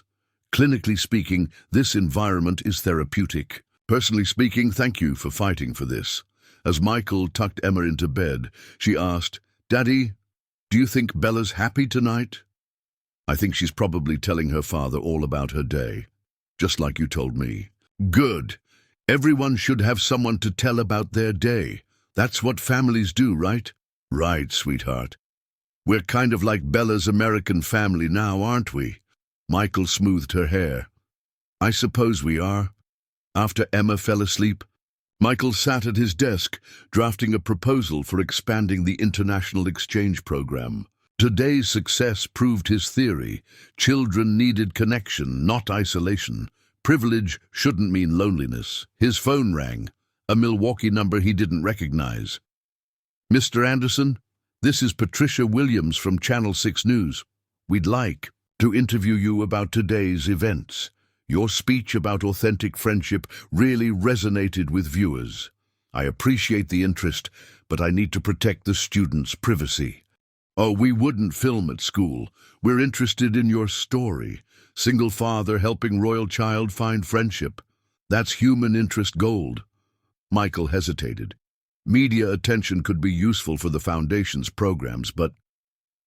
"Can I think about it, of course, but Mr. Anderson, what you're doing matters. Not just for that little princess, but for every kid who feels different or isolated. Your story could inspire others." After hanging up, Michael walked to the windows. The city sparkled below, each light representing lives, stories, struggles. 6 weeks ago, he'd been choosing between groceries and gas. Now he was coordinating royal education and contemplating media interviews. His laptop chimed, a message from Isabella's official account, though clearly written by the princess herself. "Dear Mr. Anderson, today was magical. I have friends now, real ones. Tommy's going to teach me about Pokemon, and Susie invited me to her birthday party. Is that allowed? Can princesses go to regular birthday parties? I hope so. Thank you for making this possible. You and Emma changed my life. Love, Bella. P.S. American pizza is the best thing ever invented. Don't tell the palace chef." Michael smiled, typing back, "Dear Bella, I'm so glad you had a wonderful first day. Of course you can go to birthday parties. Being a princess doesn't mean missing out on fun. Emma and I are proud of how brave you were today. Sweet dreams, Mr. Anderson. P.S. Wait until you try American hamburgers. Your secret's safe with me." The response came immediately. "Hamburgers? I can't wait." "Good night, Mr. Anderson. Thank you for believing in me. As the city settled into night, Michael reflected on the journey. A broken doll had started it all. One moment of kindness, choosing compassion over circumstance. Emma was right. Everything happened for a reason. Sarah would have loved this strange, wonderful turn their lives had taken. Tomorrow would bring new challenges, more diplomatic protocols to navigate, programs to develop, bridges to build between worlds. But tonight, two little girls slept peacefully, dreaming of friendship and finger paint and chocolate pudding. One in a luxury hotel suite, one in a high-rise apartment, both finally where they belonged. Michael pulled out his program folder, adding notes from today's observations. At the top of a fresh page, he wrote, "Success story for one. Sometimes the most powerful diplomacy happens on a playground. When children lead with their hearts, adults remember what truly matters." The broken doll sat on his bookshelf now, carefully repaired and returned by Isabella as a gift, a reminder of where this journey began. Next to it, a photo from today. Emma and Isabella on the jungle gym, heads together, sharing secrets and friendship bracelets.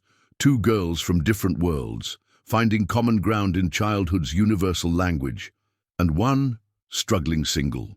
Dad, who'd learned that sometimes the biggest changes come from the smallest acts of kindness. 6 weeks into Isabella's American education, the palace announced an official state visit. Michael stood in his office reading the encrypted communication from Ambassador Kellerman 3 times, certain he'd misunderstood. Their Majesties request the honor of dinner with the Anderson family during their Milwaukee visit.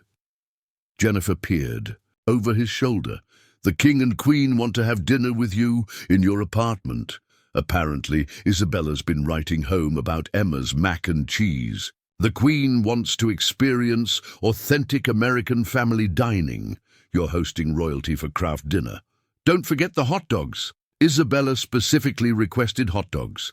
The security advance team arrived within hours. Michael watched, bemused as agents swept his apartment with electronic devices, catalogued sightlines from windows, and debated the tactical advantages of dining room versus kitchen table. "Mr. Jameson," Michael finally interrupted, "it's just dinner, not a state banquet. Their Majesties have never dined in a private residence outside palace grounds. This is unprecedented." Emma, meanwhile, took the news with 8-year-old practicality. "Should I use the good plates? The ones from Grandma Sarah?" "Absolutely. And can we have ice cream sundaes for dessert?" "Bella loves chocolate sauce, but she's never had it on ice cream." While security planned and Emma menu planned, Michael faced a different challenge. Principal Martinez called him to the school, her expression troubled. "We have a situation. 3 families filed formal complaints about preferential treatment. They claim Isabella receives special attention, that her presence disrupts learning." Michael scanned the complaints. The Wagner family objected to security protocols. The Hendersons felt their son was overshadowed. The Petersons claimed academic standards were being lowered. "Have you spoken with Mrs. Rodriguez?" "She's devastated. You know how hard she works to treat everyone equally. Let me handle this. Schedule a meeting with the families. Tomorrow, if possible." That evening, Michael found Isabella and Emma in the apartment study room, heads bent over homework.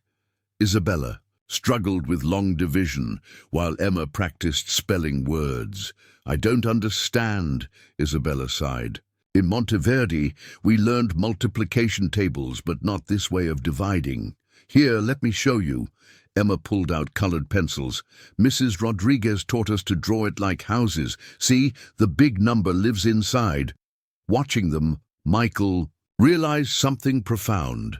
Isabella wasn't receiving preferential treatment. She was working harder than anyone, bridging educational systems while navigating cultural differences. The next morning's parent meeting crackled with tension. The 3 families sat rigid, arms crossed, prepared for battle. "Thank you for coming," Michael began. "Your concerns deserve addressing. Let's start with facts.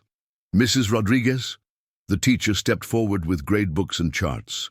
Isabella's academic performance started below grade level in several areas. Different educational system, different methods. She's worked incredibly hard to catch up. Extra tutoring happens after school, on her own time. But the security disruptions, Mr. Wagner interjected, have decreased weekly, Michael countered. We've streamlined protocols. Current disruption time, less than 5 minutes daily. I have the logs. Mrs. Henderson leaned forward. My son says the princess gets special art supplies, better materials, because she brought them to share. Emma piped up from where she sat with Isabella. Bella's art set from home had special pencils, so she brought enough for everyone. She wanted to share the good stuff. The adults turned to the girls. Isabella's cheeks reddened. In Monteverdi, we have traditional art supplies. I thought others might enjoy trying them. Was that wrong? The tension shifted. Michael pressed on. As for academic standards, test scores show overall class improvement since Isabella's arrival. The cultural exchange has motivated all students. They're researching geography, learning French phrases, exploring international customs. Dr. Moreau, observing quietly until now, spoke up. May I add something? I'm a pediatric psychologist. The social dynamics I've observed here are remarkable. Your children are learning empathy, cultural awareness, and inclusive behavior. These are invaluable life skills. Mr. Peterson remained skeptical. But why should our school bear this burden? Why not private education? Isabella stood suddenly, hands shaking. Because this is where I learned to be normal, where I made my first real friend, where nobody calls me Your Highness or treats me like glass. Please don't take this away, please. The room fell silent. Emma reached for Isabella's hand. She's just a kid who wants friends, like anybody else. Mrs. Henderson's expression softened. I didn't realize. My son actually has been more interested in school lately. Talks about European history at dinner. One by one, the complaints crumbled. By meeting's end, the Wagners volunteered for the International Culture Fair, and the Hendersons offered their restaurant for a class field trip exploring German cuisine. Only the Petersons left unsatisfied, muttering about special treatment and political correctness. Michael watched them go, knowing you couldn't please everyone. Mr. Anderson? Isabella tugged his sleeve. Did I do okay? Speaking up like that? You did perfectly. Sometimes people need to hear truth directly from the source. Bella's brave. Emma declared, braver than grown-ups sometimes. 3 days before the royal dinner, chaos erupted. The international press had learned of the unprecedented private visit. Photographers camped outside Riverside Towers. Diplomatic protocol officers arrived with 17-page documents covering everything from proper forms of address to approved conversation topics. This is ridiculous, Michael muttered, reading subsection 3.2.4 regarding appropriate serving. Temperatures for beverages. They're coming for mac and cheese, not negotiating treaties. His phone rang. Ambassador Kellerman sounded exhausted. Michael, I'm sorry about the circus. Their Majesties are mortified. They wanted a simple family. Dinner? Then that's what they'll get. Tell the protocol office to stand down. My house, my rules. You can't simply dismiss royal protocol. Watch me. Emma's making place cards with glitter glue. Isabella's choosing dinner music from her Spotify playlist. If their Majesties want authentic American family dinner, that's what they'll experience. Pause. Then Kellerman chuckled. You know, you might be the first person to tell the Palace Protocol Office to, as you Americans say, stuff it. I'll relay your message more diplomatically. The night before the dinner, Michael found Emma in her room, surrounded by craft supplies. What's all this, sweetheart? Welcome gifts. Bella said her parents like handmade things because they never get them. So, I'm making bookmarks. This one's for the Queen. It has pressed flowers from our old apartment's garden. And this one's for the King. I drew tiny hammers and saws because Bella said he likes building things too. Michael's heart swelled. These are perfect. Daddy, will they like me? Bella's parents? They'll love you, how could they not? The day arrived crisp and clear. Security swarmed the building, but Michael insisted on normalcy within the apartment. Emma set the table with Grandma Sarah's china. Isabella arrived early to help, wearing jeans and the friendship bracelet, practically vibrating with excitement. Papa never eats casual food, she confided. And Mama hasn't cooked anything herself since before I was born. This will be amazing. At exactly 6 o'clock, the doorbell rang. Michael opened it to find King Frederick and Queen Sophia of Monteverde looking remarkably normal in business casual attire. Behind them, Jameson and 2 security agents tried to appear invisible. "Your Majesties," Michael began, but the king waved him off. "Please, tonight we're just Frederick and Sophia. Parents visiting our daughter's friend." Emma stepped forward, clutching her gift bag. "I made you bookmarks because Bella said you like books." The Queen's face lit up as she examined the pressed flower bookmark. "This is beautiful. You made this yourself?" "From our old apartment's garden, before we moved here."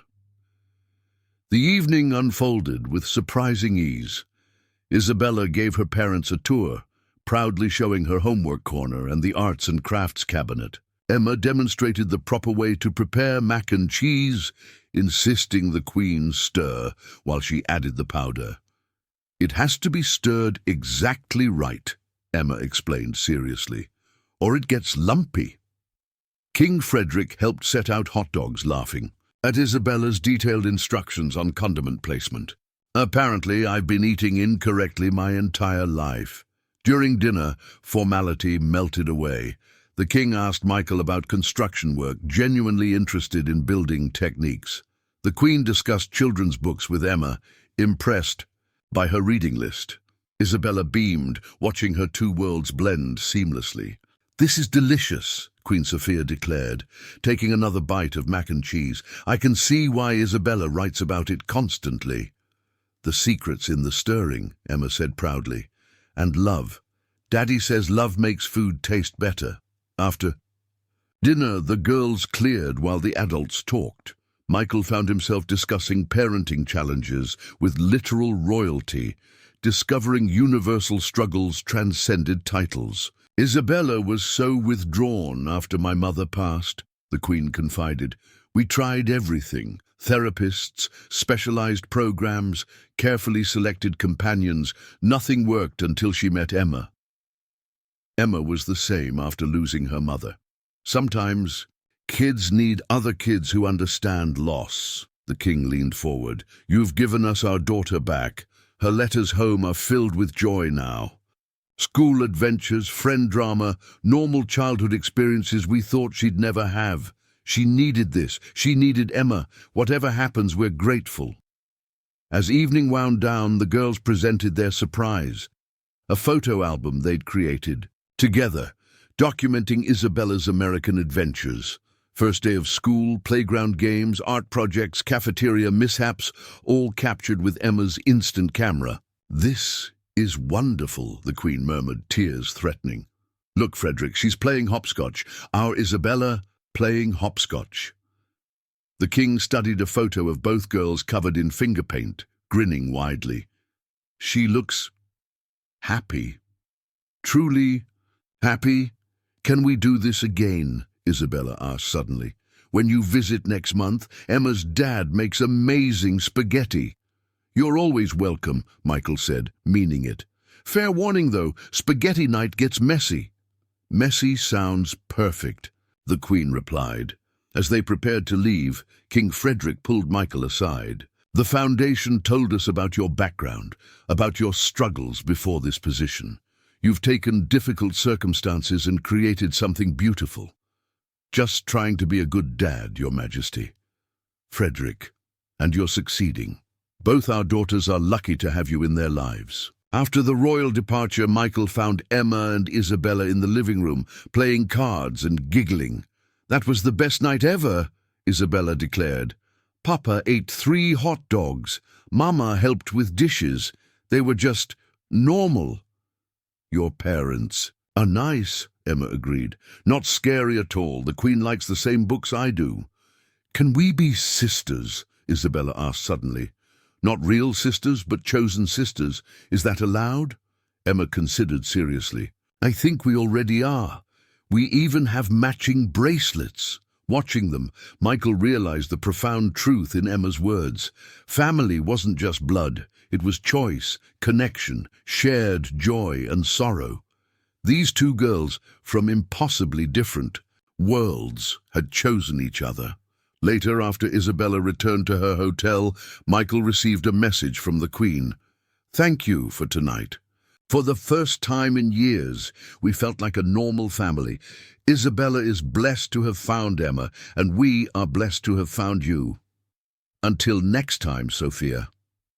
As he tucked Emma into bed, she sleepily asked, Daddy, do you think Bella's parents understand now why did she needed regular school? I think they do, sweetheart. Good, because Bella belongs with us. We're her American family.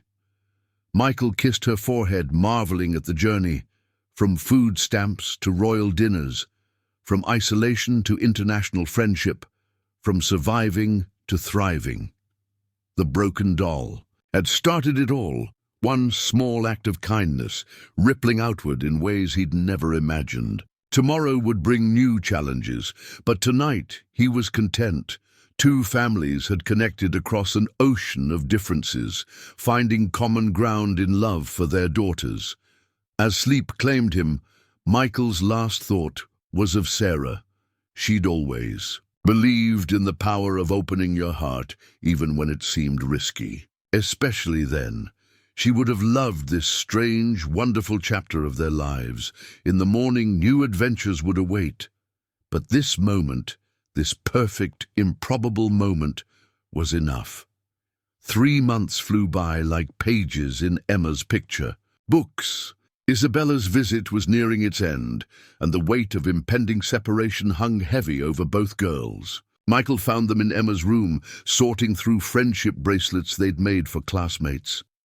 I don't want you to go, Emma whispered. I don't want to leave, Isabella replied, her voice thick with unshed tears. That evening, Michael received an unexpected call. King Frederick's voice carried unusual hesitation. Michael, we have a proposal, unprecedented, perhaps impossible, but Isabella insists we try. Your Majesty, Frederick, please.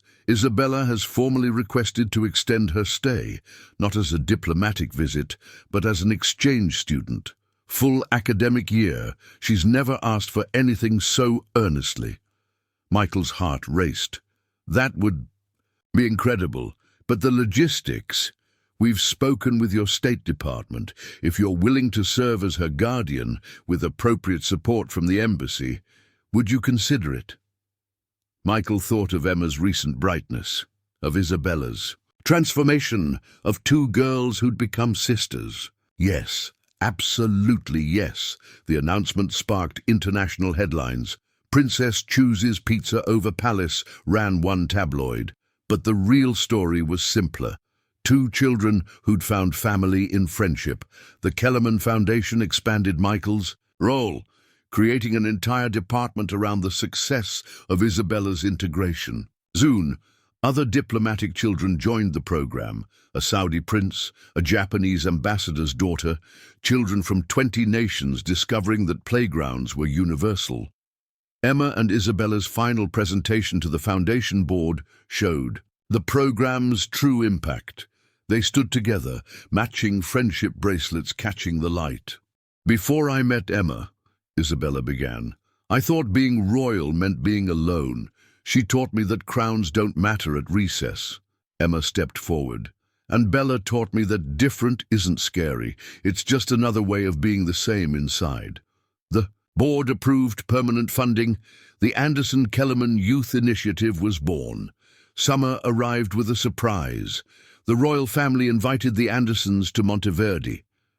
Michael watched Emma's eyes widen as their plane approached the Alpine kingdom. It's like a fairy tale, she breathed. It's just home, Isabella said, squeezing her hand. But better now, because you're here. At the palace, Queen Sophia embraced them like family. "Welcome home," she said simply. Emma's room adjoined Isabella's, filled with American touches, Milwaukee Brewers pennants, photos from Jefferson Elementary, a box of mac and cheese on the dresser for emergencies. The visit culminated in an official ceremony. King Frederick stood before assembled dignitaries, Isabella and Emma beside him in matching dresses. "Today, we honor an extraordinary friendship and the man who made it possible, Michael Anderson. For services to international relations and childhood development, we present you with the Order of Monteverdi, First Class." As the medal was placed around his neck, Michael's thoughts drifted to Sarah. She'd always said kindness mattered most. The broken doll had proven her right. That evening, the families gathered privately. No protocol, no cameras, just parents, watching their daughters plan the next school year, mixing American and European traditions, building bridges with each sleepover plan and shared secret. "You know," the Queen mused, "I've been thinking. The palace is lovely, but Isabella thrives in Milwaukee. Perhaps we should establish a residence there. For diplomatic purposes, of course." The King nodded. "The riverside towers are quite comfortable, and the educational opportunities." Michael caught the adults' knowing looks. Sometimes the best treaties were written in children's laughter. Years later, when journalists asked about the program's origins, Michael would pull out a photo. Two girls at Walmart, one crying over a broken doll, the other offering her father's last $20. He'd explain how compassion created possibilities, how friendship transcended circumstances. But the real story was simpler. Two lonely children had found each other. A struggling father had chosen kindness over caution. A princess had discovered that true nobility meant opening your heart. Emma and Isabella remained sisters in all but blood. They attended each other's graduations, stood in each other's weddings, raised their children as cousins.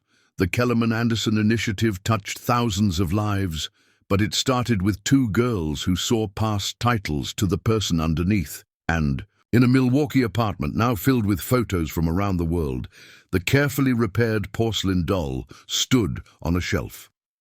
A reminder that broken things could be mended, that small acts of kindness could change the world, that sometimes the most powerful magic was simply showing up when someone needed a friend. Michael often stood before that doll, remembering a rainy October afternoon when $20 seemed impossible to spare. He'd think of Sarah, of her unwavering belief in doing right, of Emma's generous heart, of Isabella's courage to reach past protocol for connection. Love, he'd learned, was the only currency that multiplied when shared. And friendship.